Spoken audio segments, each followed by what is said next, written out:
Okay, so let's start things off with visibility and troubleshooting for containers. Now, first thing I want to call out is that we support three different types of integration with vRealize Network Insight. We support standard vanilla Kubernetes. We also support VMware Tanzu Kubernetes Grid Integrated, or TKGI as you may hear it referred to as. And we also support OpenShift. It's very important that you go and check the supported versions for VMware products and make sure that your version of Kubernetes, TKGI, or OpenShift is certified for the version of vRealize Network Insight that you're currently deploying or running within your environment, whether it's the SaaS offering or the on-premises offering.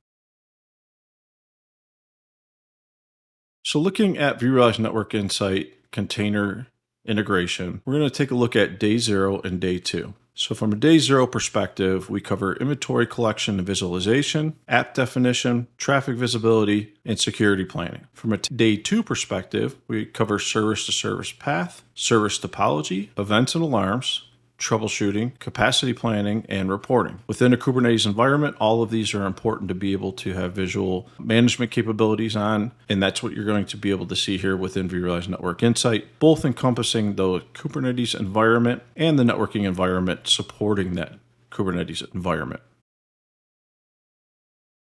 Within vRealize Network Insight, you'll be able to see a detailed object inventory and health of your Kubernetes deployment. Again, all of these dashboards I'm showing will work across all three different types of Kubernetes, whether it is vanilla Kubernetes, TKGI, or OpenShift. So here you're going to see a summary that's going to show you an overview of the events that are occurring within your environment. This is going to show you whether you have critical events or less critical events going on within the environment. As you're aware, vRealize Network Insight uses a lot of out-of-the-box analysis and so on to be able to do analytics against the environment to alert you if we're starting to see performance issues that may cause service impact on your Kubernetes environment that may impact the end users who are accessing those applications.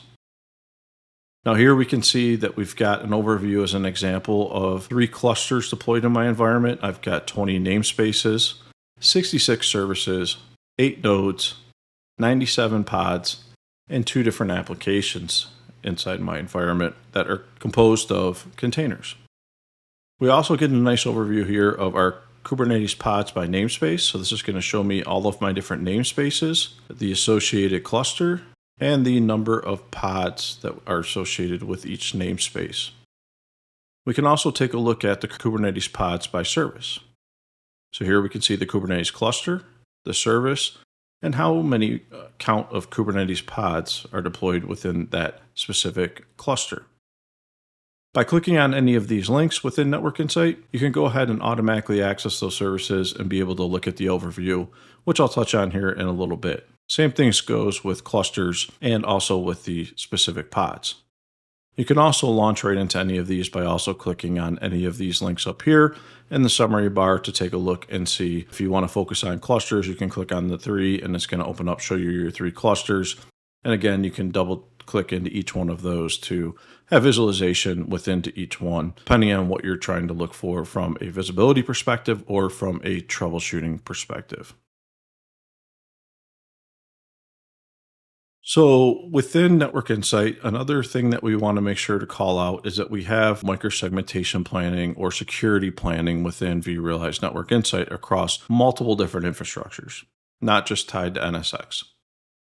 So this is going to allow us to be able to see, in this case, that we can actually utilize the segmentation planner within vRealize Network Insight to be able to look at visibility into the communication within our Kubernetes environment. And we can actually come in and choose on how we want to visualize that traffic. Now we can go ahead and we can choose our group by and our flow type. So over here on the service graph, you can see I have the options to choose on what I want to view.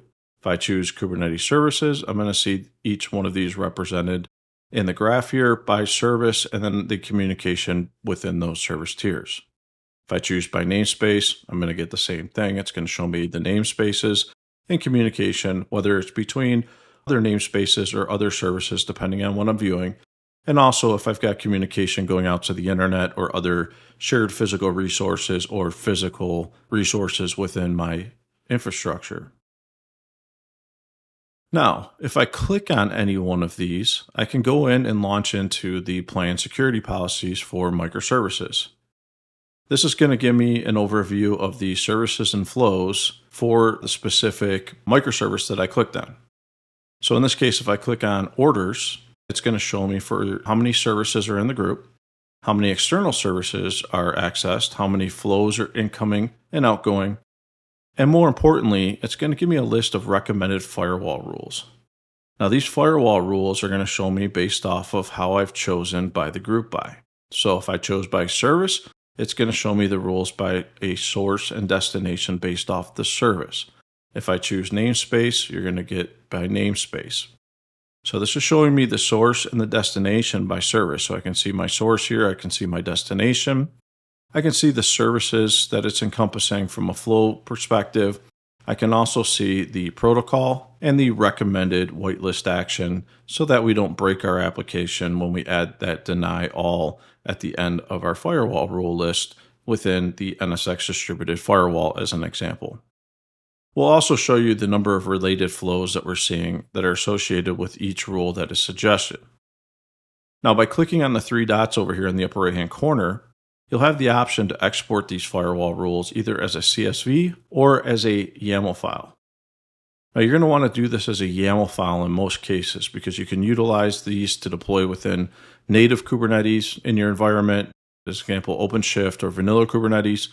You can also use these YAML files to import these rules and apply for micro-segmentation within NSXT as an example at the distributed firewall level if you're looking to segment within NSXT.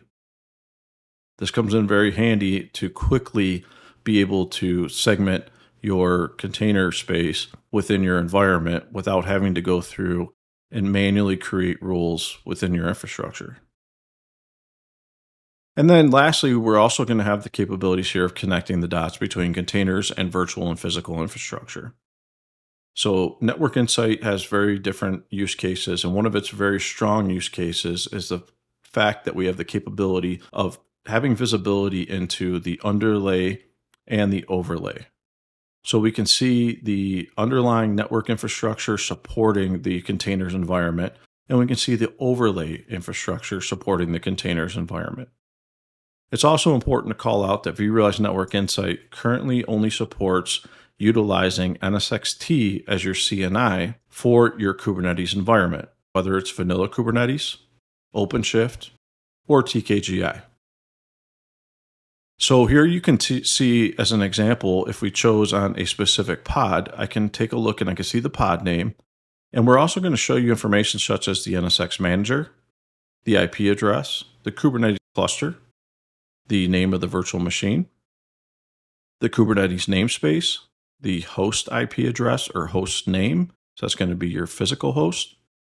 And then we're also going to show you things like your Kubernetes services, your Kubernetes node, and then we're going to show you the logical port that this specific pod is attached to. Now this port here is referring to the logical port within the NSXT environment. So from a networking perspective, this is actually showing me the overlay interface inside my network that the pod is actually connected to and give me visibility into things like throughput, packet drop, latency, and so on within our infrastructure. And then we also can see things like labels. So this is very important when you're trying to have visibility into how your overlay infrastructure from a Kubernetes perspective is tied into your network infrastructure, in this case using an overlay network like NSXT. We also have visibility into how it connects into the underlying infrastructure if the traffic is traversing across that underlying infrastructure, which in most cases it's going to be. So as I was talking with the service planner, we have that capability of coming in and choosing how we want to export the rules. Now, we do have that choice of planning security using multiple different things. Like I said, we can do it cluster-wide, server-specific, or namespace-specific. Now, if you don't want to go in and choose each individual service on the service graph here and click into it and create individual rules for each one and then apply those within, let's say, the NSXT distributed firewall, you can simply just come over to the microsegment section and click on the three dots, click on Export as YAML rules, and this will export all of the firewall rules as a YAML for the entire Kubernetes environment that you're focusing on. So when I have these broken out by service, by clicking on this, this is going to give me the full rule set. So if I want to implement micro-segmentation on my Kubernetes environment at a larger scale, this is a simpler way to do it at a larger scale. A lot of people want to do it at a smaller scale. So a lot of people want to do it either by service or by namespace. It's basically going to be based off of your choice on how you want to implement security posture across your Kubernetes environment. And as you're doing that and then monitoring that and seeing how it's performing with the firewalls in place. So it's more of your choice, but we do offer both. We can export the firewall rules as a YAML file for the entire Kubernetes environment, or we can export them by service, namespace, or specific cluster.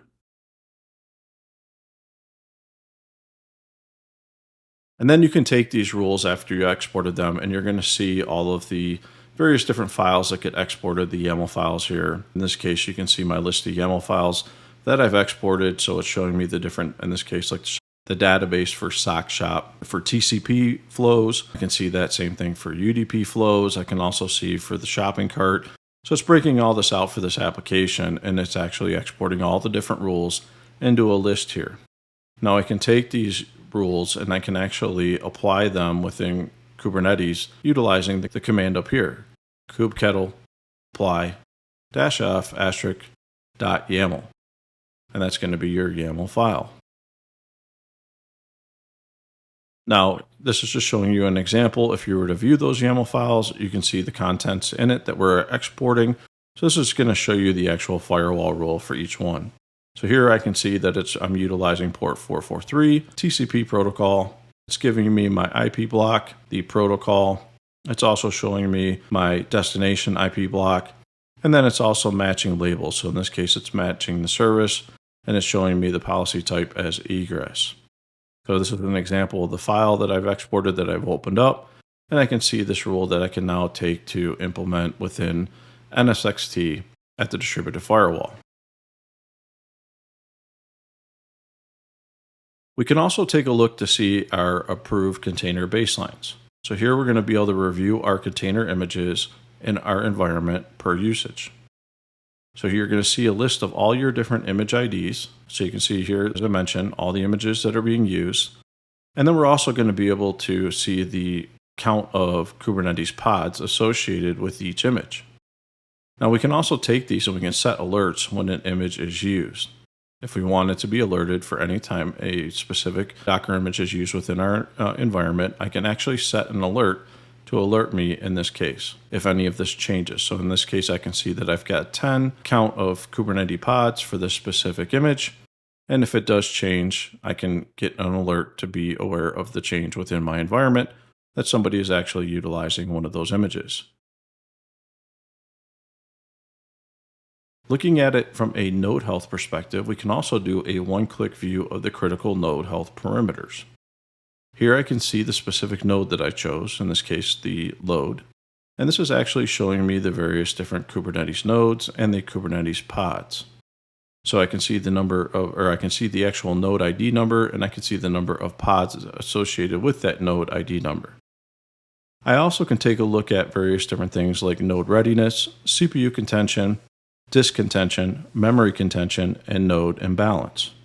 So this is also giving me health status on my Kubernetes environment, specifically on the node. So here we can see the status of each one of our various different types of conditions around memory pressure, disk pressure, bit pressure, and ready state. So I can also take a look at the message here, which is also going to let me know if we're in good shape or bad shape from a health perspective, and if I need to take any action into seeing what's going on within my environment to maybe scale my Kubernetes environment to be able to support the specific amount of traffic or the specific amount of deployment on a per node basis. We can also look at the service scale, and this is going to be the scale in and scale out for various different patterns. So in this case here, we can also see our services and we can see the count of the Kubernetes pods. So this is going to allow us to be able to see if a service is consuming more than what you expected, or is that service starved for pods. By clicking into each one of these, we can get detailed analytics, whether it's either specifically within the pod or within the actual service, to make this determination and see live scale to be able to determine if we need to change or adjust our scale to support that specific pod. We also support within our application dashboard, being able to visualize your applications. So when it comes to looking at your applications, whether they are built from a combination or all containers, or a combination of virtual machines, containers, physical IPs, and so on, you can come into the application dashboard and you can view your application. So in this case, I can see my various different services here, my namespaces that are running within the specific application. I can see some VMs that I've actually got running within the application, and then I can also see physical IPs and so on. Each one of the lines connecting each one of these hexagons here, which are representing a specific tier, are going to be the flows in the direction of communication. By clicking on any of these, I can open up and get a detailed list of the flows. Here's an example. I can see that I've got 6 flows, and it's going to show me all of the information for the flows. By expanding the flows, you're going to get detailed information on everything from the source to the destination. So this is also showing me the flow type, the source IP, the destination IP, the port, the protocol, and so on. You can also come in and use the search query at the top and type in things like flows where application equals, and then specify that application, and it's going to show you all of the flows for that specific application within the time range that you have chosen. So you can go in and you can define your applications. You can follow your apps and track them for any changes that may be occurring. Also, for security purposes, you can do analysis to see if you have any unprotected flows. You can also take a look to see if you have any flows that are experiencing high TCP round trip time. And then you can also take action within your application by setting analytics, using the out-of-box analytics within vRealize Network Insight, or just doing manual troubleshooting and visibility within your environment. You can also allow application developers to have a read-only view of this application so that they can actually monitor and see how their application is performing. They can come in and monitor the application, look at various different things like how much traffic is going in and out, and look at the performance of the application from a network and security perspective. Again, that's your choice, but sometimes it helps to let the developers be able to see how their applications are scaling. So that way, if they need to make any adjustments to the application, they have a good visual representation and all the data they need to support to make those modifications to that application within their environment. Now, we also can click in and take a look at our service topologies. So for each service running in your Kubernetes environment, this is going to allow us to do scaling patterns. As I mentioned, we can see the various different service scales in the previous slide. So here we can come in and we can look at our service scale, and this is going to show us various different data to be able to determine if the pods are being starved, as an example, and that we need to adjust our service scale. We can also take a look at the NSXT and Kubernetes events that are all rolled up into a single summary here. So we can see in our summary, I've got 8 critical and 1 warning. I can also see the number of bytes of flows in the last 24 hours, incoming and outgoing, and the total amount of traffic. The number of pods and the health status, whether if any of them are up or down. So these are all up. I have 0 reported down. How many nodes? And then I can also see a full detailed topology of my service infrastructure. So here I can go ahead and I can take a look and I can see my specific service here that I'm focusing on. I can see the various specific pod. So I've got 4 pods that are deployed. I also can take a look at the different things like the switch ports, the logical switches, the distributed firewalls, and then what is managing from a master node perspective and a NSX management plane perspective. And then I can also see the communication going out to the internet or the connectivity to the internet for this specific service topology. All of this is all connected, and all of this you can click into each one of these items to get details such as firewall rules, port statistics, and so on.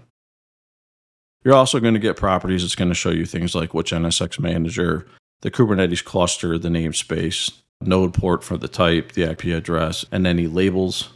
And then you also can scroll down to see other detailed analytics. We also have the capabilities within vRealize Network Insight to map out visualization for communication between things like pod to pod, as an example.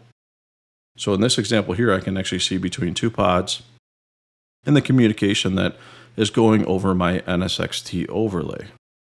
So here I can see my various different routers, my tier 1 and tier 0 routers. And I can also see things like the firewall attached to each pod, and I can click in and look at the firewall rules. I can also see the various logical switches and so on, and the various different ports that I can all click in to do visibility across those from a configuration and a performance perspective. Now, this allows us, again, as I mentioned, to map out different path visibility around Kubernetes pods and services. The various different NSX components, again, such as your routers and your logical switches and your firewalls. And then you can also see if you have any issues on the path, and those would be highlighted in a red triangle with an exclamation point. That would call out that there is a specific issue detected either within a router or a port or within the Kubernetes environment, or it could be on the specific host itself, which is represented here in the light blue. So these are actual separate hosts that the pods are running on that the overlay is traversing. So this is communication between two different pods within two different ESXi hosts that are supporting this Kubernetes environment. In your path topology up here, you can click drop down and you can choose various different nodes as an example, or pods. And you can also change your source and destination to have various different mappings. So here, these are my different pods under my node, and I can see which one I want to choose as my source or as my destination to get that pod to pod mapping or that services to services mapping, depending on what I'm looking at. Moving on, we can also look at the various different events going on within our infrastructure. So here, this is going to provide us an overview of the various different intelligent events that are occurring within vRealize Network Insight. These are going to be out-of-the-box events, or they are going to be dynamic events that are automatically configured within vRealize Network Insight. So within Network Insight, we also do automatic baselining, where we'll look at the performance of various different things within the supporting environment or within the Kubernetes environment, or the underlying environment supporting that Kubernetes environment. And this is going to alert us to let us know if we're seeing any type of critical events or just changes within the infrastructure. Like an example, if somebody goes in and changes a firewall rule, we can see who and what they actually changed. And we store all this historically so that you can reference this at a later date if you wanted to, if you're doing auditing, or if you want to do a troubleshooting procedure and you want to take a look at and see what the previous users were doing that could have resulted in an outage and how they fixed it, or that you can actually utilize from a live troubleshooting exercise where you can see, why did this go out? I can take a look and see if a router went down, or if somebody added a firewall rule by mistake that is blocking communication. These are going to alert you within vRealize Network Insight, so that way you can easily identify the issue. Now here I can see the routing advertisements disabled as an example. So this is going to provide you with various different alerts. You can also see things like the NSXT events that are being generated and the Kubernetes events that are being generated. So this is where a container is actually unhealthy, and it's going to tell me which cluster, which event codes, the source components, and it will give me a description of what's going on. So the liveness probe failed on this specific GET command, and the request was canceled while waiting for connection, so it timed out. So this is something that I want to look at within the actual Kubernetes environment. Or we can take a look and see things like at the supporting infrastructure on the underlay, and we see when routing interfaces, like let's say two different routing interfaces have a MTU mismatch as an example, which would obviously impact the performance of our router communication to the underlying routers supporting the overlay infrastructure.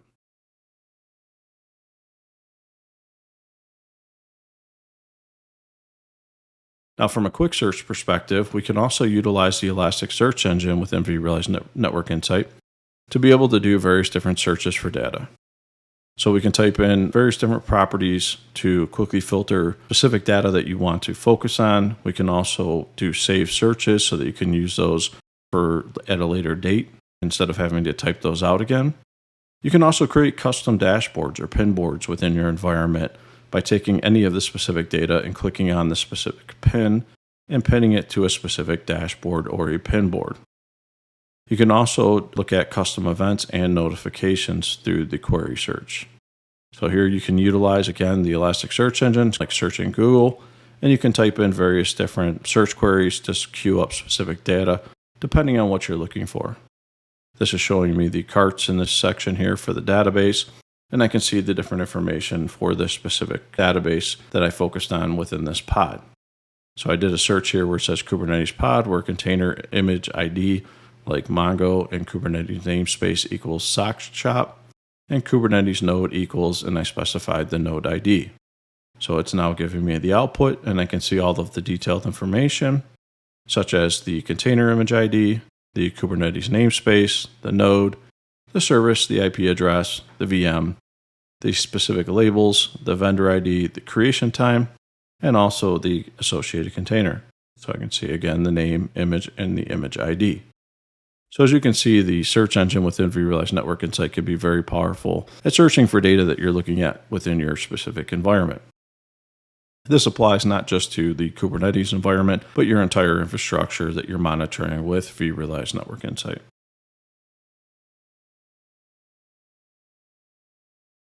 Moving on to how do we get the data within vRealize Network Insight.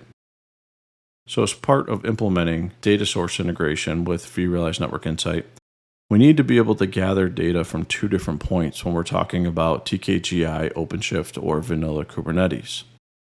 So what happens is when you add a data source, and we'll touch on this in the next slide, we're going to be selecting a specific NSXT manager that's supporting a specific, in this case, account. So if we're talking TKGI, we're going to be providing API host name, a username, and a password specifically for that TKGI environment, and also selecting the NSXT manager that supports that environment. This is going to allow us to pull specific data, as you can see here. So from the Kubernetes environment or TKGI, we're going to be pulling things like the namespaces, the pods, the services, network metrics, and network policies. And then we pull from the NSXT environment that's supporting that overlay infrastructure for Kubernetes.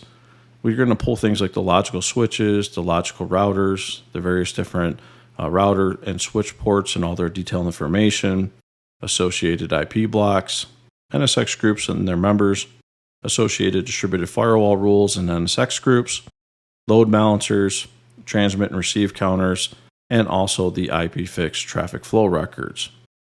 So as you can see here, we're taking data that's coming from the CNI, the underlying CNI supporting the Kubernetes environment, and data from the actual Kubernetes environment, and stitching all that together to provide you that unified view within vRealize Network Insight to simplify visibility within your environment and understand how everything is performing. Now, when you're adding a data source within Network Insight, which I touched on in the part 1 of this series, you're going to come in and you're going to choose specifically for TKGI, you're going to choose your NSXT manager, and then you're also going to choose which collector in Network Insight you want the data to be associated to. And then you're going to supply your TKGI API server details. Here you'll supply those details.